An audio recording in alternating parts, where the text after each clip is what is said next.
Tristan crouched behind a crumbling stone wall as pale dawn light filtered through the narrow alley. His heart pounded like a drum in his chest, but he held his breath, listening. The clipped footsteps of the elven patrols echoed off the walls, graceful, precise, and utterly silent. For a moment Tristan wondered if his plan was foolish. He was weak by every standard, slight of build, breath short after even the smallest exertion, and born into a people who had long ago surrendered any hope of victory against the elves. Yet here he was, determined to prove that courage and cunning could triumph over immoral grace. A young human messenger lay slumped at the entrance to the warehouse district, her cloak torn and her satchel empty. She had risked everything to bring news of an approaching supply convoy carrying food and healing herbs, precious resources that the elves hoarded for themselves. Without those supplies, the hidden human settlements would starve before summer's end. Tristan's jaw tightened. He could not allow that to happen. He crept forward, careful not to disturb a loose tile. The messenger stirred, eyelids fluttering, and he knelt beside her. "Easy now," he whispered, pressing a hand to her forehead. Her breathing was shallow but steady. He rummaged through his pack, producing a small flask of diluted herb tonic. "Drink this," he urged, raising it to her lips. She nodded weakly, and he helped her sip. In the distance, 2 elven scouts rounded the corner, silver armor gleaming. Tristan's stomach dropped. If they saw him here, not only would the messenger die, but he would be killed on the spot. He glanced around, spotting a battered wooden crate. With a quick motion, he pressed the crate against the messenger's legs, lifting her onto it as silently as he could. Then he rolled them both into the shadow of an old butcher's cart. The elven scouts paused beneath a hanging lantern. Their leader, a tall elf with an expression as cold as frost, tightened his grip on a crystalline spear. He bent to inspect the ground, his long ears twitching as he listened for movement. Tristan froze, every muscle rigid.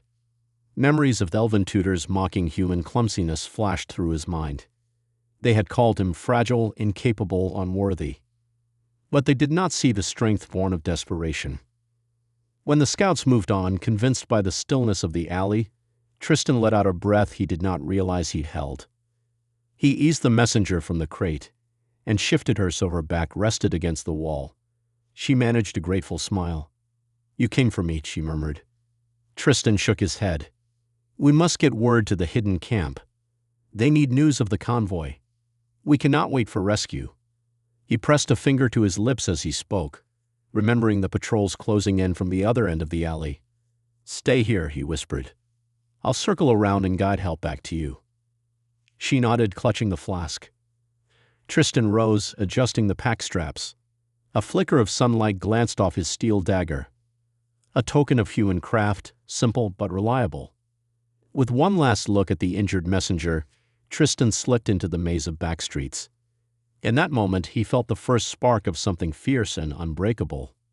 The defiance of every human who had ever been told they were weak. And he vowed that this spark would become a flame that even the elven lords could not extinguish. Lyrelia led the way through the forest of whispers, her pale hair brushing against dew-covered ferns. Tristan followed close behind, every sense alert. The trees here were ancient, taller and thicker than any he had ever seen. Their leaves seemed to murmur with voices he could almost understand, and shadows shifted like living creatures. He gripped the hilt of his dagger, feeling the familiar weight of steel against his palm. They reached a clearing where the ground sloped down into the remains of an old watchtower. Stone walls lay half-buried under moss and tangled roots. Lyrelia paused at the broken archway and traced a pattern carved into the rock, faded runes that glowed faintly in her touch. "This is it," she whispered. "The heart of Gaia rests beneath these stones." Tristan's breath caught. The artifact they sought was said to grant moral ingenuity the power to challenge even the elven masters. But legends warned that it demanded a bond of trust between its seekers. He glanced at Lyrelia. She looked determined but anxious, as if she feared betraying her own people. Together, they pushed aside a fallen pillar, revealing a spiral staircase that wound downward into darkness. Lyrelia held out a small crystal lantern, and its light danced on damp walls. Tristan's heart hammered as they descended, each step echoing in the hush. Somewhere below, a low hum pulsed like a beating heart. At the base of the stairs, they entered a circular chamber. Moss-covered pillars supported a domed ceiling, and in the center sat a stone altar. Resting atop it was a polished gem shaped like a human heart, emerald veins radiating out from its core. Tendrils of faint green light drifted from it, brushing the ceiling as if alive. Lyrelia approached the artifact, her hand trembling. "The heart of Gaia," she breathed. "It chooses its bearers by soul, not by strength." Tristan stood beside her, watching the light play across her face. She closed her eyes and placed both palms on the stone altar. The glow intensified and images flashed behind her eyelids. Humans and elves working side by side, a world balanced between mortal drive and elven grace. When she opened her eyes, they shone with fresh purpose. Tristan stepped forward, resting a hand on her shoulder. The lantern light flickered, and the gem's glow reached toward him as well. He held out his hand, and the artifact lifted from its perch, moving slowly into his grasp. A warmth spread through his chest as the heart merged with him, and he felt ideas spark like fireworks in his mind. Plans, traps, and clever devices formed in an instant. Lyrelia watched with a mixture of relief and awe. "You have it," she said softly. "Now we must learn how to use its power." Tristan nodded, still marveling at the rush of insight coursing through him. In his mind's eye, he saw blueprints for hidden snares and devices that would turn the elves' own tactics against them. But he also saw the danger. If he misused the heart, it could destroy him. He took a steadying breath and brushed dirt from his tunic. "We need to get back to Ironreach," he said firmly. "The hidden camps must prepare. With this power, we can give them a chance, if we trust each other." Lyrelia offered him a small, hopeful smile. "I will guide you," she promised. "Together, we will prove that even mortals can stand against the elven lords." As they climbed the spiral stair, the gem pulsed in Tristan's hand. A steady beacon in the dark, an ember of hope for a people long denied their own fire. Tristan stood before the dimly lit council chamber in Ironreach, his heart thudding in his chest. Around him sat the leaders of the hidden human settlements, seasoned hunters with stern faces, weathered artisans whose calloused hands spoke of endless toil, and weary mothers clutching blankets for children fast asleep in the next room. Torchlight flickered across stone walls, casting long shadows that seemed to whisper of past defeats. Tristan cleared his throat and raised the heart of Gaia, which pulsed gently in his hand like a living promise. "Friends," he began, his voice steady despite the weight of countless eyes upon him. "We have a chance to change our fate." He turned to Lyrelia, who stood beside him in simple traveler's robes, her pale hair shimmering in the firelight. "With the artifact we recovered, we can outthink the elves. But first, we must stand together." Murmurs rippled through the crowd. Some leaned forward, hopeful at the first mention of hope in generations. Others crossed their arms, doubt etched into every line of their faces. One older hunter, Ronan of the Stonevale clan, snorted. "Clever words, boy," she said, voice rough like gravel. "What use is wit when steel and arrows decide the field?" Tristan met her gaze. He remembered his own fragility, his short breath, the scorn he endured in elven academies. Yet he also felt the artifact's warmth, igniting new confidence within him. "It is because we lack strength that we must use our minds," he replied. "The elves believe themselves invincible. They follow patterns produced by centuries of pride. We will break those patterns." Lyrelia stepped forward, her voice soft but firm. "The heart grants insight. It shows us where the elves will strike next, how to mislead them, and which paths remain unseen. We can set traps, intercept their supplies, and force them into mistakes they cannot recover from." A young artisan, her hands still stained with ink and dye, raised her voice hesitantly. "But can we trust this power?" she asked. "Artifacts of old often come with a price." Tristan nodded. "It demands trust and unity. If we are torn by fear or greed, it will fail us. But if we stand as one, our cunning will become our sword and shield." Silence fell. Then Rona stood, her eyes shining with battle-hardened resolve. "I will follow you, weak though you may be, if you promise to keep us safe." One by one, others rose. Hunters who had lost kin to elven raids, weavers whose tapestries told stories of subjugation, blacksmiths whose hammers long lay silent. With each new vow, the crackling tension in the chamber gave way to a fragile hope. As the final leader placed a hand on Tristan's shoulder, Lyrelia allowed herself a small, relieved smile. "Tonight," she said, "we begin preparing. We will test our traps at dawn and mark the elves' patrol routes. By tomorrow night, they will know that humanity will no longer cower." Tristan inhaled the smoky air, feeling the warmth of torchlight and human resolve mingle with the artifact's glow. He met Lyrelia's eyes and saw reflected in them the same fierce determination that burned within him. In that moment, the hidden humans of Iron Reach became something more than survivors.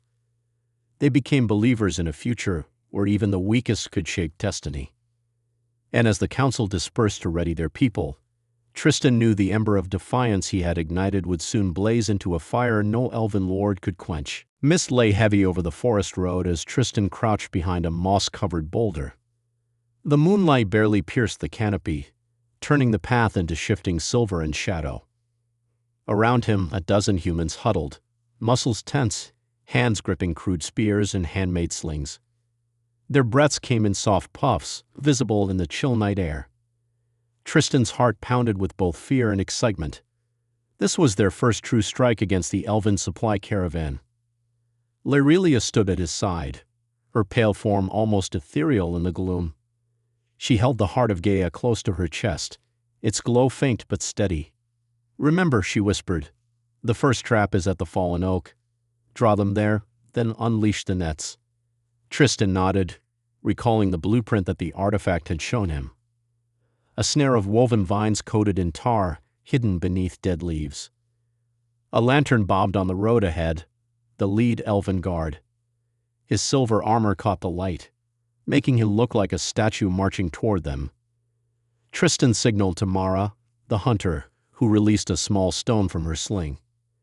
It struck a hollow knot on a branch, sending a sharp report echoing through the trees. The guard stiffened, looked around, and raised his crystalline spear. At Tristan's cue, the group sprang into action. From either side of the path, nets whipped out, smothering two stunned scouts. The vines tightened, pulling them down amid muffled cries. More guards rushed forward, shining spears raised. Tristan charged toward the fallen oak, slamming his shoulder against the trunk and triggering a hidden tripwire. With a great crack, the oak's rotten lower branch snapped, crashing onto the road. The elven horses bolted in panic as the branch fell, sending riders tumbling. Lyrelia moved swiftly, chanting a low verse. The heart glowed brighter, and a cascade of green light rippled like water across the road. Suddenly, vines erupted from the earth, binding horses' legs and tripping more soldiers. Amid the chaos, Tristan found himself face to face with a glimmering elven officer. The elf's eyes narrowed. He swung his spear, graceful and fast, but Tristan ducked and jabbed with his dagger. Still, the elven blade cut a shallow wound across Tristan's arm. Pain flared, but he ignored it, focusing on the officer's pattern of movement. With a quick feint, Tristan sidestepped and knocked the spear aside, sending its owner stumbling into a net. Behind him, Lyrelia mended the messenger who hovered at the edge of the camp. The moment dissolved into whispered laughter as they worked together, his blood mixing with the herb blend she applied. Then she saw Tristan's faltering step. She rushed forward, pressing her hand against his wound. A warm glow spread from her touch, knitting flesh and easing pain. Tristan's breath eased. He managed a grateful smile as the last elven guard broke and fled into the trees. The humans cheered softly, voices hushed but triumphant. Tristan turned to Lyrelia, moonlight glinting on her tear-streaked cheeks. In that instant, the cool night air felt warm and alive. "Are you all right?" Lyrelia asked, her voice trembling. He nodded, wiping blood from his brow. "Thanks to you, I am." He took her hand, heart racing with more than victory. Around them, the captured supplies, crates of grain, barrels of healing salves, lay scattered. This haul would feed the hidden camps for weeks. As the band gathered the spoils and bound their prisoners, Tristan realized the battle was only beginning. Yet, in that moment he felt something shift in him. No longer simply a weak human, he was the spark that could ignite a revolution. And beside him stood the elf who believed in him, not because of strength or birthright, but because of the bond they shared. Together, they would show the elven lords that courage and cunning were powers all their own. When dawn broke over Iron Reach, the hidden camp stirred with cautious hope. Tristan walked across the courtyard, the heart of Gaia warm against his chest. He had almost forgotten the wound from the caravan raid, now a faint scar on his forearm. Lyrelia stood nearby, studying maps spread on a wooden table, her expression tight with worry. "Our scouts report unusual movement near the eastern gate," said Jarek, a veteran hunter. "I sent Gavril to investigate." He glanced at the messenger who waited by the table, an envoy named Shara, trusted by the council. Tristan nodded. They needed every resource to prepare for the Elven Council's counterattack. But trust proved fragile. As the camp's defenders practiced setting snares and testing false trails, Shara slipped away from the main tents. She carried a small satchel and moved toward the hidden tunnel network. Lyrelia spotted her through the rising smoke of the cook fires. "Shara," she called. The envoy paused, turning to face her with a tight smile. "I have a message for Lord Thandriel," Shara whispered, voice urgent. "He demands the heart's return, or he will burn this camp to ashes." Lyrelia's eyes widened. "You've betrayed us," she hissed. Shara merely shrugged, tears glinting. "I did what I had to for my family's safety." Before Lyrelia could stop her, Shara darted down the tunnel entrance. Tristan, standing a few paces away, sprang after her, the heart's glow pulsing like a warning. The tunnel's torchlight flickered on damp stone walls as he chased the envoy through twisting corridors. At the far end, Shara emerged into a narrow passage where moss dripped from the ceiling. A figure stood waiting. A tall elven assassin in dark leather armor, eyes cold with purpose. The heart's glow dimmed in Tristan's grip, as if sensing danger. Shara gasped, clutching her satchel. "I kept my end," she said. "Now give me the artifact." The assassin drew a slender dagger that shimmered with arcane runes. Tristan raised his dagger, stepping between them. "You won't take it," he said firmly. The assassin lunged. Tristan evaded, barely, and swung his blade. The assassin's cloak fluttered as he twisted out of reach. With each clash, the heart's glow flickered, lighting the tunnel with soft emerald pulses. Lyrelia arrived behind Tristan, brandishing a short wooden staff carved with protective runes. She struck the assassin's wrist, halting the dagger's arc. Anger flared in the assassin's eyes. He kicked a loose stone, sending it skittering across the tunnel floor. Tristan stumbled, the heart slipping. In that moment, Lyrelia reached out, placing her hand over his. Light surged from the gem, forming a shield that knocked the assassin backward into the damp wall. He shook his head, staggering to his feet. "You think an artifact makes you strong," he sneered. "I've killed men stronger than you without a second thought." With that, he vanished in a swirl of shadows. Tristan panted, pressing the heart to his chest. Lyrelia knelt, tears in her eyes. "Are you hurt?" she asked. He shook his head. "I'm fine, thanks to you." He turned toward the tunnel mouth, where morning light filtered in. "We must seal this passage and warn the others." Lyrelia nodded, helping him to his feet. "And we must deal with Shara," she added. Betrayal from within cuts deeper than any blade. Tristan glanced back at the silent tunnel. The heart pulsed steadily now, as if understanding the price of trust. He met Lyrelia's gaze, resolve hardening in his eyes. "We will face whatever comes," he said. "Stronger together than broken apart." And with that promise, they hurried back to the camp, determined to protect their fragile hope against both external foes and hidden traitors. The clang of hammer on anvil rang through the old forge like a battle cry. Tristan stepped into the cavernous workshop, its walls lined with rusted tools and stone hearths long cold. Around him, human blacksmiths and engineers moved with purpose, breathing life into plans born from the heart of Gaia's visions. Sparks flew as molten metal met water, hissing like angry sprites. Tristan's forearm throbbed faintly, a reminder of past wounds, but his spirit burned brighter than ever. Lyrelia guided him to the center of the forge, where a massive stone wheel turned gears crafted by human hands. "Here," she said, "we will merge the artifact's insight with human ingenuity." She placed the heart in a carved wooden bowl on a workbench. The gem's light shimmered, casting emerald patterns on the walls. A burly blacksmith named Haldrick approached, his soot-streaked face creased in concentration. "You have the artifact's power," he said in a low voice, "but raw magic is only half the battle. We must design weapons that use their own skill, and the heart, to surprise the elves." Tristan nodded. He remembered the visions: spring-loaded battering rams, collapsing drawbridges, pivoting catapults that fired nets instead of stones. He rubbed his chin thoughtfully. "What about a ram that appears ordinary until its head splits open to reveal spiked wheels?" he asked. Lyrelia's eyes lit up. "Yes, and if we bind vines from the forest floor, enchanted by the heart, they will wrap around the wheels, tearing through armor." She lifted the gem. "Place it near the metal we temper with charcoal. The heart will infuse the iron with cunning energy." Haldrick led Tristan to a glowing hearth. Together, they poured molten iron into a mold shaped like a playing ram. Lyrelia hovered nearby, the heart cradled in her palm. As the iron cooled, the gem's glow pulsed softly. When they removed the mold, the battering ram looked simple, until Tristan tapped its head, and hidden blades snapped free with a hiss. Cheers erupted. The blacksmiths nodded in approval. Lyrelia smiled, her relief warming Tristan's heart. He felt her hand brush his arm. "You did it," she whispered. Later, they moved to a smaller hearth, where slender wooden beams were crafted into a catapult frame. Men and women carved grooves, attached pulleys, and balanced counterweights. Every detail followed Tristan's plan, refined through the heart's guidance.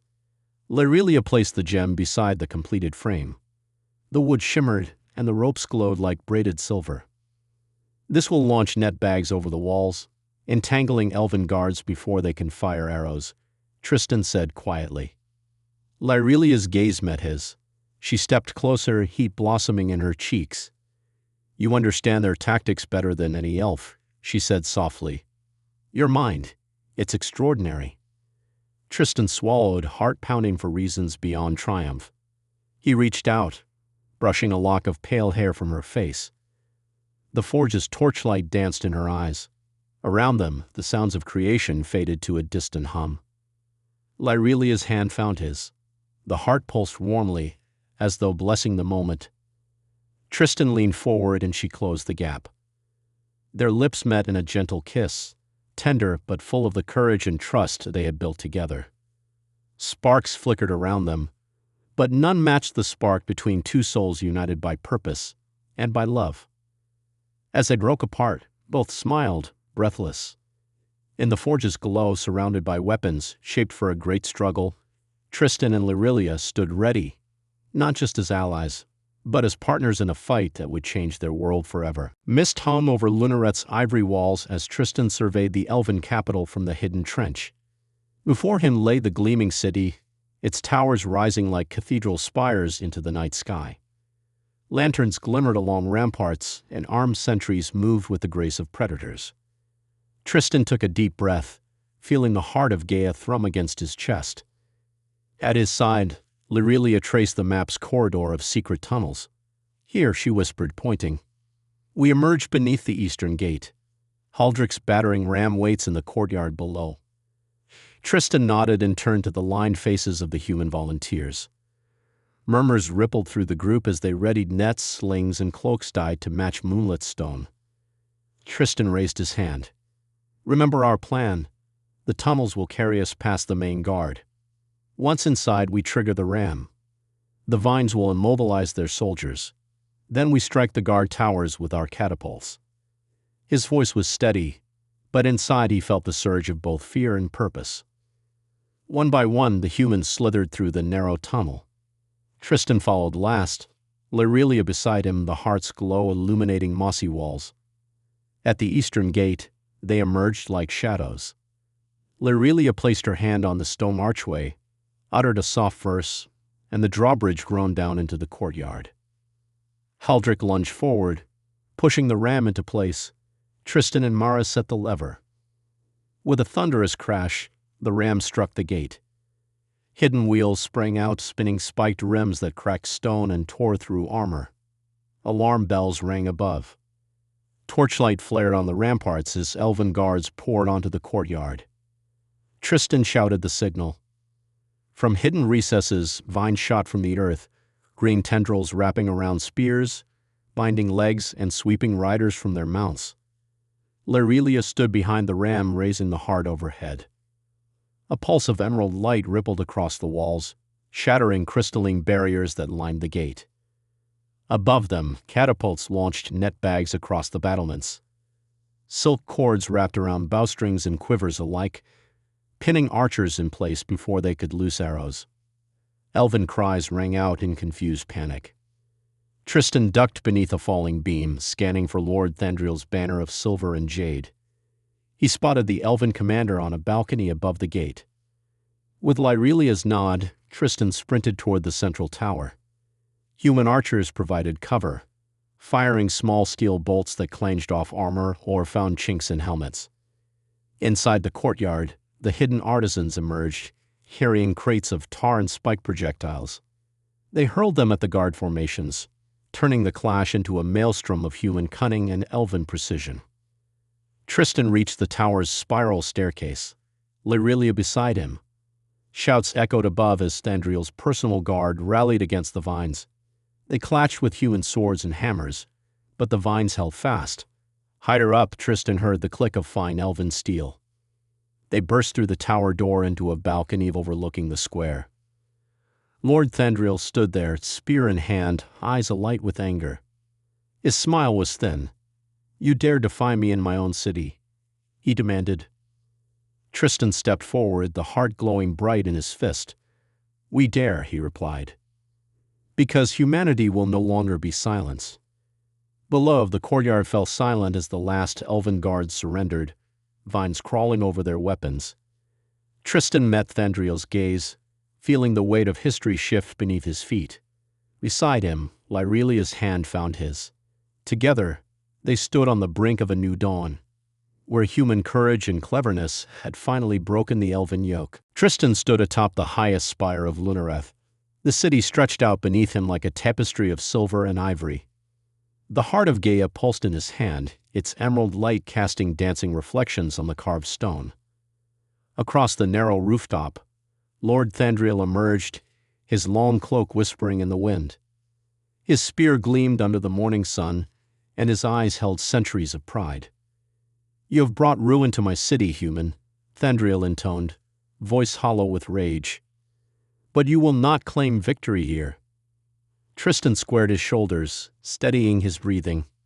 Below them, the humans and elves gathered in the courtyard, watching with bated breath. Lyrelia stood at the base of the tower, her pale hair glowing where the sun caught it. She raised her staff in silent encouragement. Tristan tightened his grip on the heart. "This ends today," he replied. "Not with subjugation, but with equality." With a cry, Thandriel charged, spear held low but swift. Tristan sidestepped, the stone roof slick beneath his boots. He lunged with his dagger, but the elf twisted gracefully, the spear sweeping in an arc that forced Tristan backward. The artifact's glow dimmed, its power tied to Tristan's resolve. He steadied himself, recalling every lesson from the forge, every trap they had prepared. As Thandriel pressed the attack, Tristan feinted left, then slid beneath the spear's tip. He drove his dagger into the hilt, embedding it in the wood and forcing Thandriel to stagger. With a roar, Tristan lifted the heart overhead. Its light blossomed, weaving through the air like living wind. He spoke the words Lyrelia had taught him, a phrase older than human memory. The rooftop shivered as vine-like patterns spread across its surface, binding together cracks in the stone. Thandriel recovered, pulling free the dagger's blade and slashing toward Tristan's shoulder. Pain flared, but Tristan held fast. He allowed the heart's light to flood his senses, revealing the elf's next move before it happened. As Thandriel lunged again, Tristan pivoted, using the elf's momentum to send him careening into a marble balustrade. The impact cracked the rail, and Thandriel teetered at the edge. Tristan advanced, each step sure and unwavering. "Look at us," he said quietly. "A human and an elf, bound by more than hatred." Thandriel hissed, blade sweeping, but Tristan raised the heart. A surge of energy threw back the spear and shattered it into crystalline shards. The artifact's power pulsed between them, but Tristan did not strike. Instead, he extended his hand. Thandriel stared, confusion mingling with fury. Below, murmurs rippled through the crowd. Tristan's heart thundered. He had one chance to forge a new path.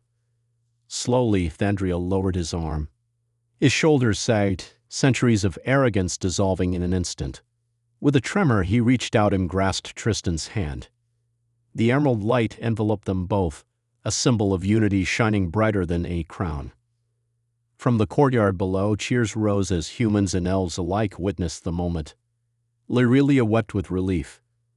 Tristan felt the heart's warmth settle into a steady glow, its purpose fulfilled. As sunlight bathed Lunareth in gold, Tristan and Thandriel stood side by side. No longer conqueror and conquered, they looked toward a future where humanity and elvenkind walked together, stronger for their differences. And on that rooftop atop the city that had once symbolized division, a new era was born, one forged by courage, trust, and the shared light of hope.